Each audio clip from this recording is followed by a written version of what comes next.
The IRGC says it has launched Khyber Shekan missiles. ኢራንን የሸጣት ማን ነው? The Middle East conflict has taken another dangerous turn. አሁን ምንም ተባለ ምን ወደ ጦርነት ተገባል። अंतरराष्ट्रीय महिला दिवस मना रहा है। ህንድ በአሁኑ ጦርነት ለእስራኤልና አሜሪካ ወሳኝ ድጋፍ ማድረጓ ይነሳል። पूरा खित्ता बशमूल ईरान ኢራናውያን ከዋነኛ አጋራቸው ፓኪስታንም እገዛ እንዳያገኙ ተከልክለዋል። ኢራናውያን ትግል ያልሞት ባይ ተጋዳይነት ስለሆነ አጥቶ መጥፋትን አማራጭ ሊያደርጉ ይችላሉ።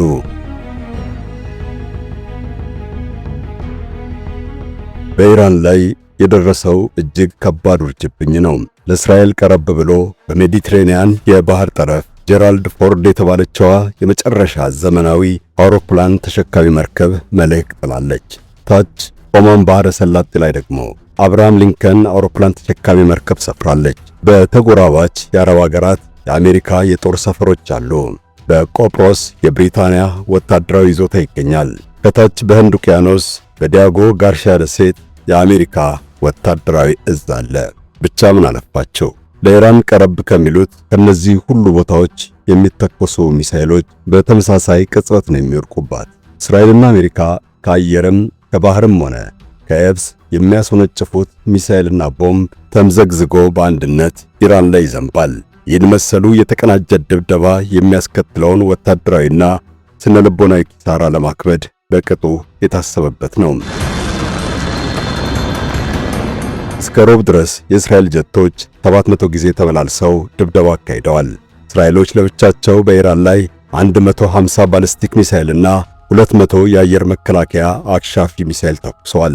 የአሜሪካውያኑ ሲጨመርበት የኢራን ወቀጣ ክብደት ታይቶ የማይታወቅ መሆኑን በቀላሉ መገመት ይቻላል።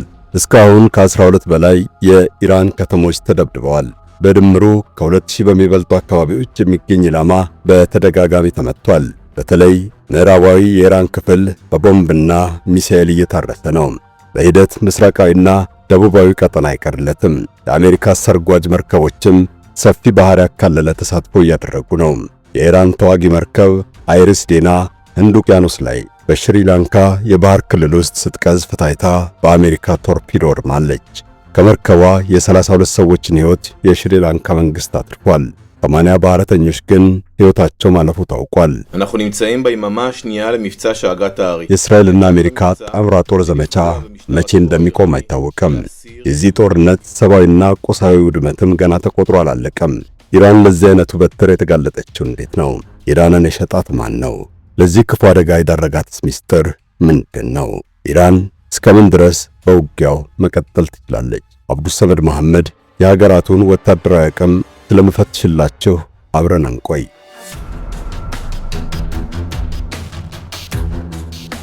ለነዋሪዎቿ በፈጣን ሁኔታ ምቹ የሆነች በምትገኘው አዲስ አበባ ያውም እንግሊዝ ኤምባሲ አካባቢ የመኖሪያ አፓርትመንት ቢኖሮት ምንኛ ይደሰታሉ። በጽዱና ነፋሻ ስፍራ ከተማችንን ወለል አድርገው እያዩ የሚንፈላሰሱበት መኖሪያ እነሆ። ሚናሮል አጠገብ በሚገነባው ህንፃ ከባለ 2 እስከ ባለ 4 መኝታ ቤት ይረከቡ። ለአንድ አባወራ 2 መኪና ማቆሚያ፣ 5 የጋራ መገልገያ ሊፍቶች። የት ታይቶ ያውቃል? 10 ከመቶ ቅድመ ክፍያ ብቻ ነው የሚጠበቅቦት። 50 በመቶ የባንክ ብድር ተመቻችቷል። ለርሶ ለውድ የሳሎን ቲዩብ ቤተሰባችን ደግሞ የ5 በመቶ እውነተኛ ቅናሽ ይደረግሎታል። በ0922 12 83 36 ወይም በ0993 40 66 77 ደውለው ማስታወቂያውን ከሳሎን ቲዩብ መስማቶን ያሳውቁ። የኢራን ድብደባ በእኛ አቆጣጠር ቅዳሜ የካቲት 21 2018 ከመጀመሩ አንድ ቀን በፊት የህንድ ጠቅላይ ሚኒስትር ናሬንድራ ሞዲ ወደ እስራኤል ተጓዙ። የታላቂቱ ሀገር ህንድ መሪ በከባዱ ጦርነት ዋዜማ በመካከለኛው ምስራቅ እንዴት ተገኙ የሚለው ብዙ ጥያቄ ያጭራል። ናሬንድራ ሞዲ የእስራኤልና የጠቅላይ ሚኒስትር ቤንያሚን ኔታንያሁ ጥብቅ ወዳጅ መሆናቸው ይታወቃል። ነገር ግን ሀገራቸው ለእስራኤል ካላት ወዳጅነት አንጻር ብቻ ሳይሆን በራሷ የደህንነት ክትትል ከምታገኘው መረጃ በመነሳት በዚህ ዕለት ይፋዊ ጉብኝት ለማድረግ ይደፋፈራሉ ተብሎ አይጠበቅም። በዚህም የተነሳ በኢራን ዘመቻ ዋዜማ እስራኤል መግባታቸውን ከበስተጀርባው ከባድ የሴራ ድር እንዳለው ብዙዎች ሲመረምሩት ታይተዋል። ህንድ ለ10 ዓመት የተቆጣጠረችው የሻባሃር ወደብ የአሁኑ የኢራን ጦርነት እምብርት መሆኑ ይነገራል። ህንድ ይህን የኢራን ወደብ እንደ አውሮፓውያን አቆጣጠር ከ2018 ጀምሮ ወስዳ $500 ሚሊዮን ገደማ ለማስፋፊያ ገንዘብ አፈሳ የራሷ አድርጋ ስትጠቀምበት ቆይታለች። ቻባሃር ከጠባቡ የሆርሙዝ ሰርጥ ውጪ ለፓኪስታን ቀረብ ብሎ በደቡባዊ ኢራን የባህር ጠረፍ የተገነባ ወደብ ነው። የህንድ መንግስት የተኮናተረው አፍጋኒስታንና ሌሎች የማዕከላዊ እስያ ሀገራትን በአቋራጭ ከባህር በር ጋር ለማያያዝ ነው። ከጎረቤቶቿ ፓኪስታንም ሆነ ከቻይና ጋር የማትጣጣመዋ ህንድ በዚህ ድንበር በኩል አልፋ ሸቀጦቿን ወደ ማዕከላዊ እስያ ሀገራት ልታደርስ አልቻለችም። በተለይ የቻይና ግዙፉ የመቀነት ወመንገድ ጥንስስ ፕሮጀክት ከተጀመረ ወዲህ ከብዙ የዓለም አካባቢዎች ጋር በንግድና ሎጂስቲክ ለመተሳሰር ያደረገችው ተደጋጋሚ ጥረት ከባድ ፉክክር ገጥሞታል። ስለዚህ በኢራን በኩል አልፋ ወደብ ላጡ የማዕከላዊ እስያ ሀገራት ሸቀጥ ለማቀበል በማሰብ ነው የቻባሃርን ወደብ የተኮናተረችው። አዘመና ገንብታም ስትገለገልበት ቆይታለች። የአሜሪካ መንግስት ከቅርብ ጊዜ ወዲህ በበርካታ ሀገራት ላይ ቀረጥ መጣሉ ይታወቃል። ህንድም ከሩሲያ ነዳጅ ስለምትገዛ ቀረጥ ቢጫንባትም የቻባሃር ወደብ ግን በጊዜያዊነት የቅጣቱ መፈጸሚያ ጊዜ ተራዝሞለታል። ከመጪዎቹ 2 ወራት ህንድ ይህን ወደብ እንድትዘጋ ወይም ጥላ እንድትወጣ የጊዜ ገደብ ተቀምጦላታል። እስከዛው ግን እንደ አፍጋኒስታን ላሉ ሀገራት ወሳኝ የባህር በር በመሆኑ ነው ቀረጥ እንዳይነካው የተፈቀደው።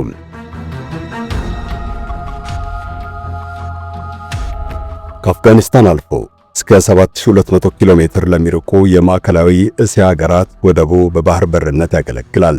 ነገር ግን በርካታ ዓለም አቀፍ ማዕቀብ የተቆለለባት ኢራን አካል በመሆኑ በአይነ ቁራኛ እንዲታይ ምክንያት ነው። ይህን ወደብ የተኮናተረችው ህንድ ደግሞ በምዕራባውያን ከማይወደዱት ሩሲያን መሰል ሀገራት ጭምር ነዳጅ በመሸመቷ ትኩረቱ በረታ። ከአሜሪካ የመጣባትን የቀረጥ ቅጣት ሽሽት ወደቡን ለመዝጋት ስትዘጋጅ ቆየችው ህንድ በቅርቡ ለኢራን መንግስት $120 ሚሊዮን የወደብ ውል ክፍያ ፈጽማለች። ህንድ ገደቡ ወራት እንደቀሩት እየታወቀ ለኢራን ቀድማ ለመክፈልና ከአካባቢው ፈጥና ለመውጣት የፈለገችበት ምክንያት ብዙ አመራምሯል። የህንዱ ጠቅላይ ሚኒስትር ከጦርነቱ አንድ ቀን ቀደም ብለው እስራኤል የተገኙትም ከዚህ ወደብ ጋር የተገናኘ ጉዳይ አስገድዷቸው ሊሆን እንደሚችል ይታሰባል። በማግስቱ ጦርነቱ ሲፈነዳ ኢራናውያን በራሳቸው ሉዓላዊ ግዛት ውስጥ የሚገኘውን ይህን ወደብ በሚሳኤልና በድሮን ሲደበድቡ ታይተዋል። ይህም ኢራን ህንድን መቀየሟን ያመለክታል። ኢራናውያን አብረዋቸው ሲሰሩ የቆዩትን ህንዳውያን ከ9 ወር በፊት ግጭት በተካሄደበት ወቅት አላስቀየሟቸውም። አሁን ግን የቻባሃርን ወደብ በመምታት ነቅለው ከአካባቢው እንዲወጡ አጣድፈዋቸዋል። ይህ ለምን ሆነ የሚለው ነው ትልቁ እንቆቅልሽ። ህንድ በአሁኑ ጦርነት ለእስራኤልና አሜሪካ ወሳኝ ድጋፍ ማድረጓ ይነሳል። ሚስጥሩን የደረሱበት መገናኛ ብዙሃን ህንድ የእስራኤል ሰርጎ ገቦች በቻባሃር ወደብ እግራቸውን እንዲያሳርፉ በድብቅ እንዳሴረች ዘግበዋል። እስራኤሎች ኢራንን መርገጥ የቻሉት በህንድ የወደብ ድርጅት እገዛ ነው ተብሏል። በዚህ ወደብ በኩል ገብተውም የኢራንን መገናኛ መጥለፋቸውና ለድብደባ ኢላማ የሚደረጉ ቦታዎችን ለይተው መረጃ እንዳስተላለፉ ይነገራል። የህንድ ውለታ ግን በዚህ ብቻ አልተገደበም። ኢራናውያን ከ9 ወራት በፊት ሲወጉ ከዋነኛ አጋራቸው ፓኪስታንም እገዛ እንዳያገኙ ተከልክለዋል። ህንድ ለአፍጋኒስታን የባህር በር ስለከፈተች የታሊባኖችን አስተዳደር ውለታ አግኝታለች። እስራኤልና አሜሪካ በኢራን ላይ ጦርነት ከማወጃቸው ከ2 ቀናት ቀደም ብሎ ታሊባኖች በጎረቤት ፓኪስታን ላይ ጦርነት እንዲከፍቱ ያደረገችው ህንድ ናት ይባላል። በድንበር ግጭት በመጠመዷ ፓኪስታን ለኢራን ጦርነት ትኩረት እንዳትሰጥ አድርጓታል። ኢራን ከእስራኤል ጋር ለ12 ቀናት በሚሳኤል ስትቀጣቀጥ ከፓኪስታን ማርሽ ቀያሪ ድጋፍ ልታገኝ ትችል ነበር። ኢራን በአየር ኃይል ድብደባ ላጣቻቸው ራዳሮቿና የመገናኛ አውታሮቿ መተኪያ የተካሰችው በፓኪስታን ነው። የፓኪስታን መንግስት የራሱን የመገናኛ የራዳርና የሳተላይት አውታሮች ተጠቅሞ ያገኘውን መረጃ ለኢራናውያን አካፍሏል። ይህም ኢራናውያን ከጦርነቱ አገግመው የእስራኤልን ከተሞች በሚሳኤል የሚመቱበትን አቅም ፈጥሮላቸዋል። ሚስጥሩን ፈልፍለው የደረሱበት እስራኤላውያን ታዲያ ለአሁኑ ዘመቻ ሲዘጋጁ የፓኪስታንን ትኩረት ለመበተን አዲስ ዘዴን የቀየሱት ወዳጃቸውን የህንድን መንግስት በማሳመን ፓኪስታንን ከታሊባኖች ጋር እንዲያጣላ አደረጉ። የፓኪስታናውያን ትኩረት አፍጋኒስታን ላይ ሙሉ በሙሉ ሲወድቅ ኢራንን በግላጭ ከአሜሪካ ጋር አብረው ለማደባየት እድል አገኙ። ይህ ዘግይቶ ሲገባቸው ነው ኢራናውያን በህንድ ላይ ተቆጥተው የሉዓላዊ ግዛታቸው አካል የሆነውን የቻባሃር ወደብ የደበደቡት ተብሏል።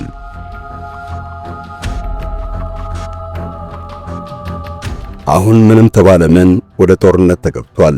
ከዚህ አስፈሪ ጦርነት በድል የሚወጣው በቂ ትጥቅና ዝግጅት ያደረገው ኃይል ነው። የእስራኤልና የኢራን ወታደራዊ አቅም ልዩነት አለው። እስራኤል ፍጹም የበላይ ነች።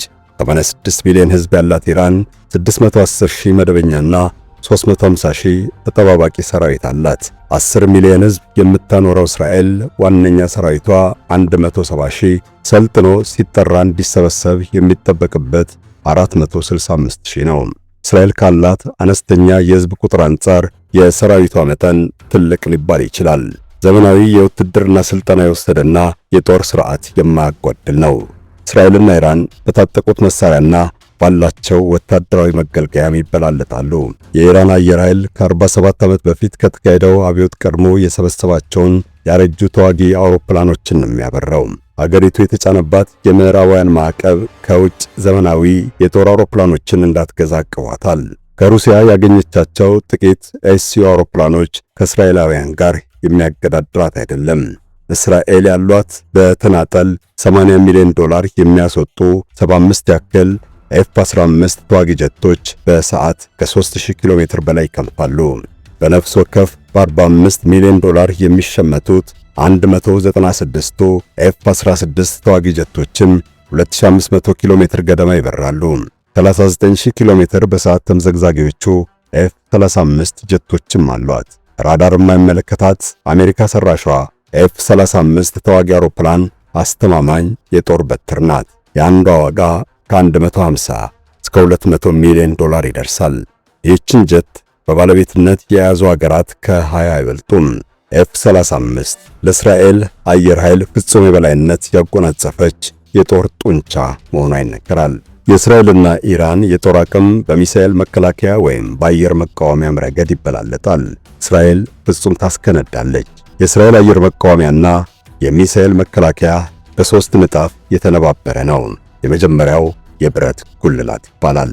በቀላሉ ከቦታ ቦታ በሚንቀሳቀስ መቆስቆሻ ወደ ሰማይ የሚወነጨፍ ሚሳኤልና ሮኬት እንዲሁም የሚበር ድሮን ያከሽፋል። በሰዓት ከ2700 ኪሎ ሜትር በላይ ይበራል። ሁለተኛው የዳዊት ወንጨፍ የሚሳኤል መከላከያ ነው። እስከ 9000 ኪሎ ሜትር ይምዘገዘጋል። በ15 እና 300 ኪሎ ሜትር መካከል ባለ ርቀት ውስጥ የተደቀነ ጥቃት ያመክናል። ወስፈንጥር 3 የሚባለው ደግሞ የረጅም ርቀት ሚሳኤል መከላከያ ነው። በሰዓት ከ11000 ኪሎ ሜትር በላይ ስለሚፈጠን የኢራንን ባለስቲክና የሃይፐርሶኒክ ሚሳኤል ለመከላከል ያገለግላል። የእስራኤል ጦር የከፋ ነገር ከመጣ ሊጠቀመው የሚችለው ኒውክሌር ተሸካሚ ሚሳኤል መታጠቁም ይታመናል። ኢያሪኮ 2 የሚል ስም የተሰጠው ባለስቲክ ሚሳኤል የኒውክሌር አረር ጭኖ ነው የሚወነጨፈው። እስራኤል የኒውክሌር መርሃ ግብሯን በድብቅ ስለያዘችው ኢያሪኮም ሚስጥራዊ ነው ይባላል።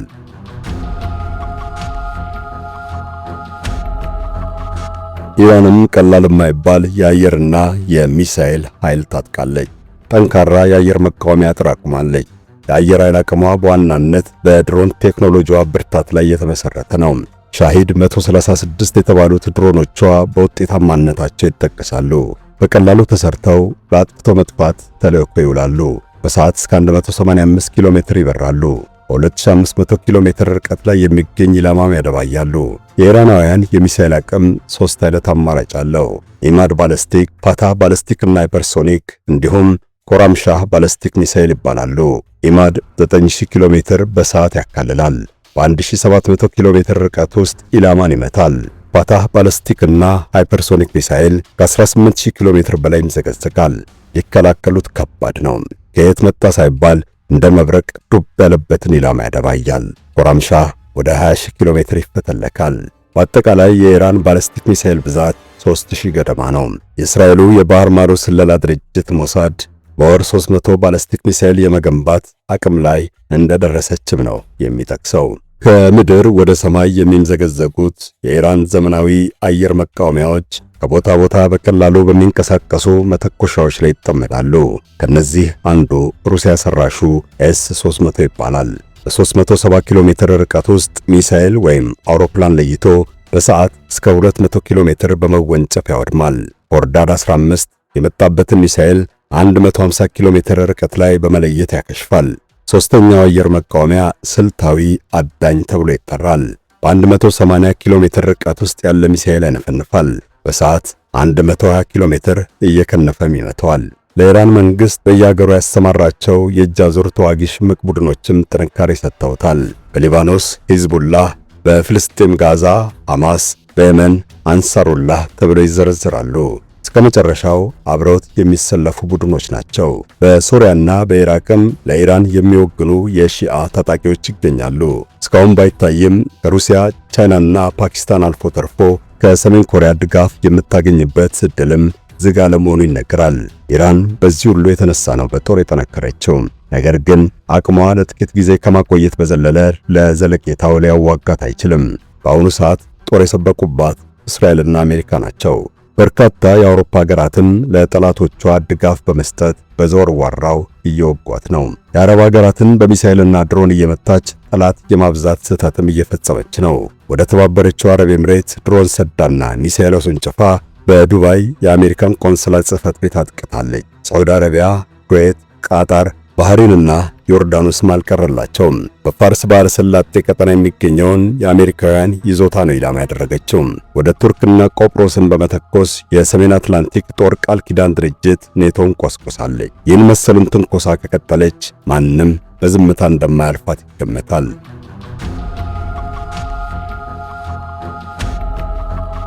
እስካሁን የውግዘት መግለጫ በማውጣትና ሚሳኤልና ድሮን በማክሸፍ የተወሰኑት ሀገራት ወደፊት አይነሱም ብሎ ማሰብ የዋህነት ነው። የአረብ ሀገራቱ ከእስራኤልና አሜሪካ ጋር ተደምረው መሳሪያ ከደገኑ የኢራን መንግስት እስትንፋስ ያጥራል። የኢራን አብዮት ባለፉት 60 ዓመታት የባህረ ሰላጤውን መልክዓ ፖለቲካ በእጅጉ እንደቀየረ ብዙዎች ይስማሙበታል። ኢራን ከአብዮቱ ወዲህ ለ8 ዓመታት ከሳዳም ሁሴን ኢራቅ ጋር ተዋግታለች። ከሳዑዲ አረቢያ ጋር ተፋጣ ኖራለች። በሊባኖስ ሂዝቡላህ የተባለውን ታጣቂ ቡድን አደራጅታለች። የየመንን ሁቲዎች ተክላለች። በአሜሪካ ለእስራኤልና ለምዕራባውያኑ ስጋት ሆና ኖራለች።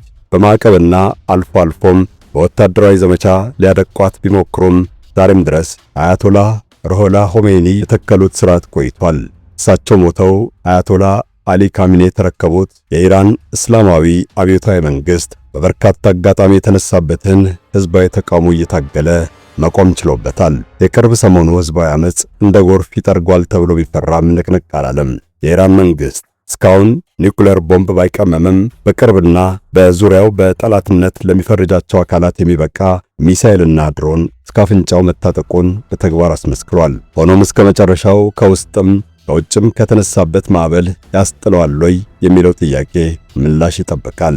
የኢራን እስላማዊት ጁምሃሪያ አንዱ ምሰሶ አሜሪካና እስራኤልን በጠላትነት በመፈረጅ ላይ ነው የተመሰረተው።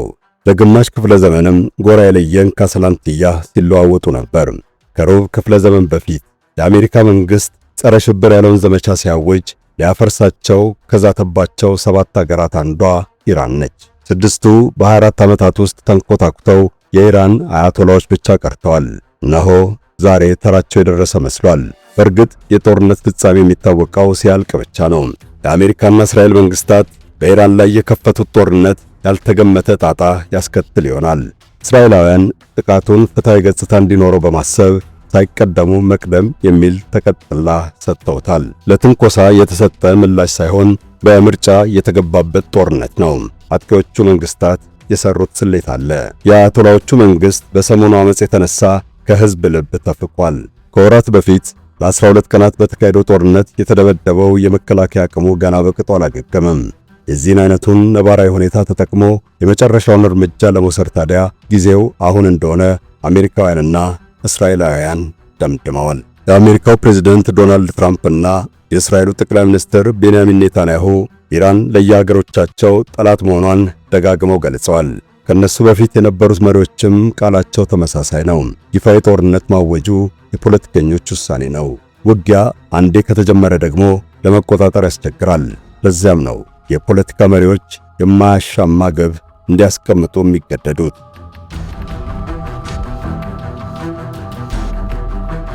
ኔታንያሁ በስልጣን ዘመናቸው ሁሉ ስጋት መሆኑን የገለጹትን የቴህራን መንግስት ለማፍረስና ሰራዊቱን ለመበተን ተጨማሪ ጊዜ መስጠት አይፈልጉም። የእሳቸው የፖለቲካ ልዕልና የሚጸናው እስራኤል ጦርነቱ ውስጥ ስትገባ መሆኑን የተረዱ ይመስላል። ዶናልድ ትራምፕ ግን እንደ ሁኔታው ቃላቸውና ተግባራቸው ሊቀያየር ይችላል። በአሜሪካ የአጋማሽ ዘመን ምርጫ የሚካሄድበት ጊዜ መቃረቡ ለዘመቻው መጀመር ሰበብ ሊሆን እንደሚችል የሚጠረጥሩም አልጠፉም። ትራምፕና ኔታንያሁ በኢራን የሥርዓት ለውጥ እንደሚመጣ ቃል ገብተዋል። ኢራናውያን ነፃ ለመውጣት እንዲዘጋጁም አሳስበዋል። ይሁንና የኢራንን መንግሥት በአየር ድብደባ ብቻ ማንኮታኮት እንዴት ይቻላል? ኢራን ውስጥ ግን የተደራጀ ተቃዋሚ ኃይል የለም። እግረኛ ሰራዊትም በቀላሉ የሚደረምሳት አገር አይደለችም። የአያቶላዎቹ አስተዳደር በዋዛ እጅ እንዳይሰጥ ሆኖ ተዋቅሯል። የመከላከያው አጥርም ከአስኳሉ እስከ ቅርፊቱ የተደራረበ ንብርብር አክናፍ አለው። ከላይ ያለው ቢላት የሚቀጥለው በተሻለ ጥንካሬ መፋለም አያቅተውም። የኢራን መንግሥት በፋርስ ባሕረ ሰላጤ ውስጥ የሚታዘዙት የታጠቁ ቡድኖችንም አደራጅቷል። ስለዚህ ይህ ጦርነት ኢራን ላይ ብቻ ይታጠራል ብሎ መጠበቅ የዋህነት ነው። በአሜሪካና እስራኤል ያብራሉ የተባሉ የባሕረ ሰላጤው ሀገራትም ሚሳኤል ይተኮስባቸው ይዟል። የኢራናውያን ትግል ያልሞት ባይ ተጋዳይነት ስለሆነ አጥፍቶ መጥፋትን አማራጭ ሊያደርጉ ይችላሉ።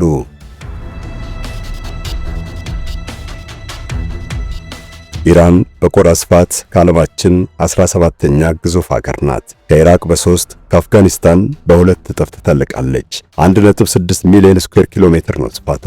እስራኤል በ22000 ስኩዌር ኪሎ ሜትር የታጠረች የበሬ ግንባር የምታክል ሀገር ናት። ለመጠፋፋት ሲፈላለጉ ዘመናት ተቆጥረዋል።